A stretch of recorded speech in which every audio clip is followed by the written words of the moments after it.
Hello बच्चों, आज हम बायोलॉजी का फर्स्ट चैप्टर जीवों में जनन पढ़ेंगे। तो जीवों में जनन में फर्स्ट टॉपिक है जीवन अवधि। जीवन अवधि किसी भी जीव की जीवन अवधि उसके जन्म से लेकर प्राकृतिक मृत्यु की अवधि को जीवन अवधि कहते हैं। प्रत्येक जीव की जीवन अवधि अलग अलग होती है। जीवन अवधि का आकार से कोई संबंध नहीं है। जैसे कौवा और तोते के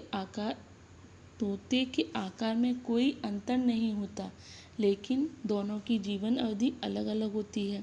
उसी प्रकार आम और बरगद के पेड़ में भी आकार में समानता होती है, लेकिन दोनों की जीवन अवधि अलग अलग होती है। जीवन अवधि कम से कम एक दिन या अधिक से अधिक हजारों वर्ष हो सकती है। जीवन अवधि कुछ भी हो, परंतु मृत्यु निश्चित है। एक कोशिकीय जीवों को छोड़कर कोई भी जीव अमर नहीं है। जीवों में जनन, नेक्स्ट टॉपिक है जीवों में जनन। तो जीवों में जनन को एक जीव में विज्ञानीय प्रक्रम के रूप में परिभाषित किया गया है, जिसमें जीव अपने समान एक छोटे जीव को जन्म देता है। उसमें वृद्धि होती है, परिपक्वता आती है तथा उसके बाद वह नई संतति को जन्म देती है। तो जनन को हम सिंपल या साधारण भाषा में कह सकते हैं कि अपने समान संतान उत्पन्न करना ही जनन कहलाता है। नेक्स्ट है कि जनन कितने प्रकार का होता है। तो जनन कितने प्रकार का होता है? जनन 2 टाइप्स का होता है। पहला है अलैंगिक जनन, सेकंड लैंगिक जनन। ठीक है बच्चों। तो फर्स्ट लैंगिक जनन, सेकंड अलैंगिक जनन। तो अलैंगिक जनन, जिसको हम एसेक्सुअल रिप्रोडक्शन भी कहते हैं, तो वो क्या होता है? तो अलैंगिक जनन, इसमें लिंगों का भेद नहीं होता है। इसमें एक जीव संतान उत्पन्न करने की क्षमता रखता है। इससे उत्पन्न संतान या संतति अपने जनक के समान होती है। क्यों होती है? क्योंकि वह एक जनक से उत्पन्न होती है। और इससे अलैंगिक जनन से उत्पन्न हुई संतान या संतति आकार और आनुवंशिक रूप से एक समान होती है। आकारिकी और आनुवंशिक रूप से एक समान जीवों को हम क्लोन कहते हैं।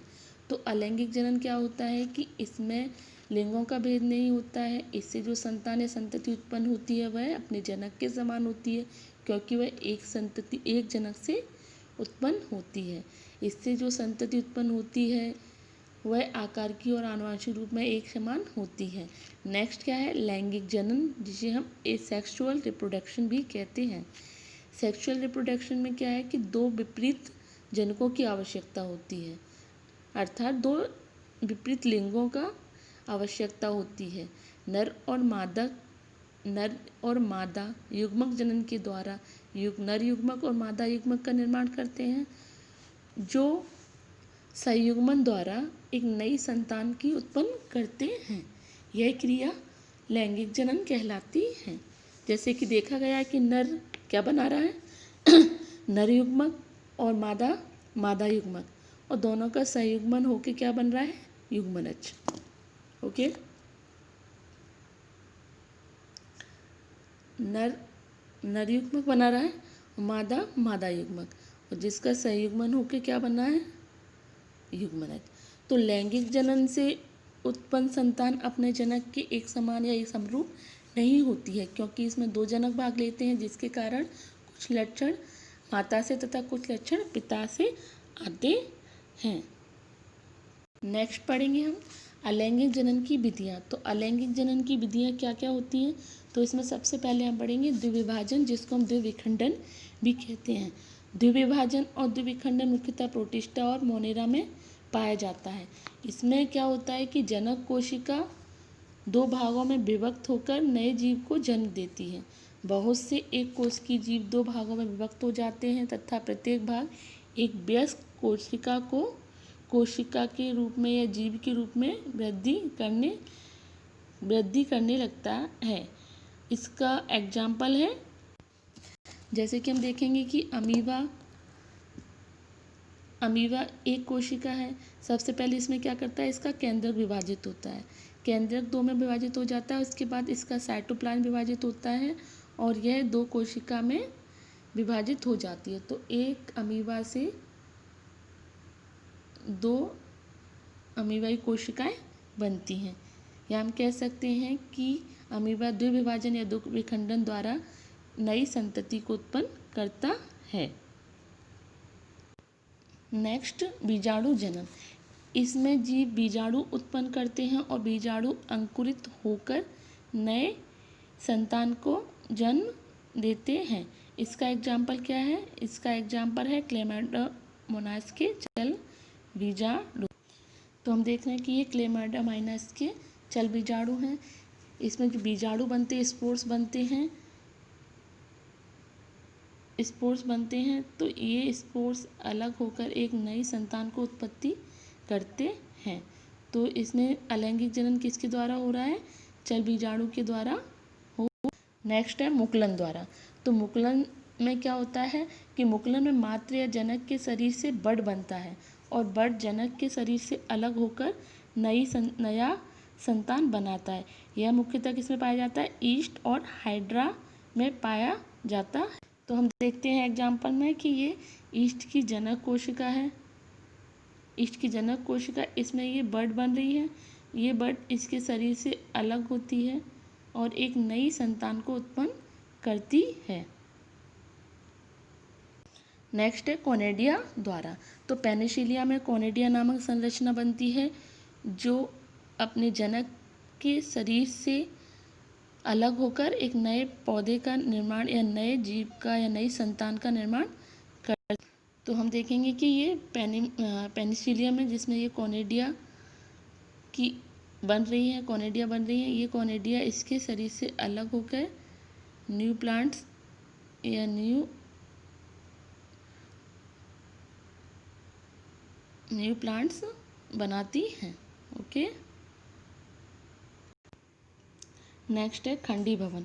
खंडी भवन में क्या होता है कि किसी जीव का शरीर खंडों में टूटता है और उसका प्रत्येक खंड एक नए संतान बना लेता है, जैसे स्पाइरोगायरा और यूलोथ्रिक्स। नेक्स्ट है पुनरुद्ध भवन। पुनरुद्ध भवन द्वारा लैंगिक जनन कैसे होता है? पुनरुद्ध भवन में जीवों के कटे हुए भाग नए संतान बना लेते हैं। एग्जाम्पल है प्लानेरिया और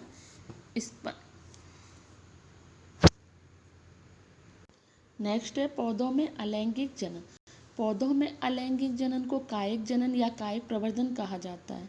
अर्थात कायिक प्रवर्धन पौधों में होने वाला एक प्रकार का अलैंगिक जनन है जिसमें पौधे के कायिक अंग जैसे जड़, तना और पत्ती का प्रयोग नए पौधे उगाने में किया जाता है। पुराने पौधे के विभिन्न अंगों में उपस्थित कायिक प्रवर्धन या अंकुर को जब अनुकूल परिस्थितियां दी जाती हैं तब वे नए पौधे के रूप में विकसित होने लगते हैं। एग्जाम्पल आलू के कंद और ब्रायोफिल्म की पत्तियां। तो पौधों में अलैंगिक जनन को हम कायिक प्रवर्धन भी कहते हैं या कायिक जनन भी कहते हैं।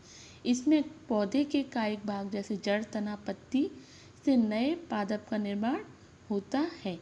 कायिक प्रवर्धन कितने प्रकार का होता है? तो कायिक प्रवर्धन 2 प्रकार का होता है, एक प्राकृतिक कायिक प्रवर्धन और एक कृत्रिम कायिक प्रवर्धन। प्राकृतिक कायिक प्रवर्धन,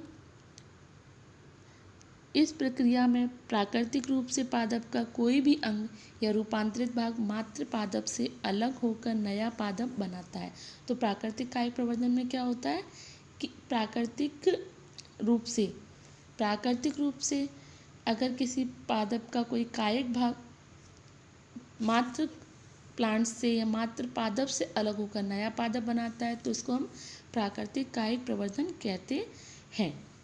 कायिक अंगों से जनन के आधार पर प्राकृतिक कायिक प्रवर्धन को निम्न भागों में बांटा गया है। जड़ों द्वारा, तो जिन जड़ों में भोजन संचय होता है तथा जिन जड़ों पर अपस्थानिक कलिकाएं उपस्थित होती हैं वे अनुकूल परिस्थितियों में संपूर्ण पौधे का निर्माण करती हैं, जैसे सतावर, पुदीना, शकरकंद। नेक्स्ट है पत्ती द्वारा। कुछ मांसल पर्णों जिनमें भोजन संग्रह होता है पर्णकलिका का निर्माण करती हैं तथा ये कलिकाएं अनुकूल परिस्थितियों में नए पादप का निर्माण करती हैं। एग्जाम्पल है ब्रायोफिल्लम बिगोनिया। तो ब्रायोफिल्लम की जो पत्तियां होती हैं उनके किनारों पर पर्णकलिकाएं उत्पन्न होती हैं। ये पर्णकलिकाएं मुख्य पादप से अलग होकर नए प्लांट्स का निर्माण करती हैं। तो यहाँ कायिक प्रवर्धन पत्ती के द्वारा होता है। तनों द्वारा जिन तनों में भोजन संग्रह होता है उनमें पर्व संधियों पर अपस्थानिक कलिकाएं उपस्थित होती हैं। ये पर्व संधियाँ नए पादप के निर्माण में सहायक होती हैं। ये तने निम्न प्रकार के होते हैं।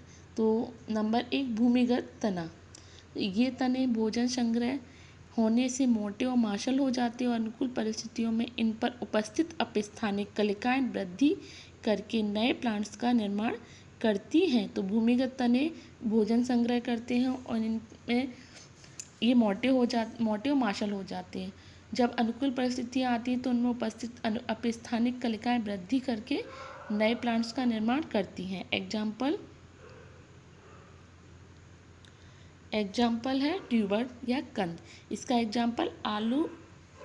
तो आलू के कंद पर आई पाई जाती हैं। इन आई के नीचे एक कक्षस्थ कलिकाएं होती हैं जो संपूर्ण पौधे उत्पन्न करती हैं।